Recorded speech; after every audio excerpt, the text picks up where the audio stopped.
Welcome to the how-to for LDAP integration. To enable LDAP, go to Continuous Security and select Access Management. Now select Single Sign-On and choose LDAP from the drop-down. We can now enter our LDAP server details. So let's create a display name. Let's put in our LDAP host. And then we need to check Use SSL if you need to disable that and put in the correct port.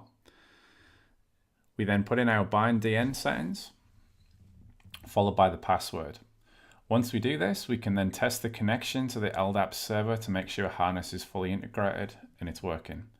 Next, we're going to set up the user query so we know what users to pull from the LDAP server. Again, we're going to put in the base DN for the user and then add the email attribute so we know what field to look up. Again, we can test to make sure everything's good. And now what we're going to do is do the same for the group query. So we're going to put in the base DNN and again test the group. Now LDAP is successfully set up. We can actually use this for authentication if we check this button, which means all users and passwords will now be based on the LDAP server, or we can simply use it for user groups. And so what we're going to do now is we're going to create a new user group in Harness. So I'm going to put test user group, and I'm going to create this user group based on the groups in LDAP.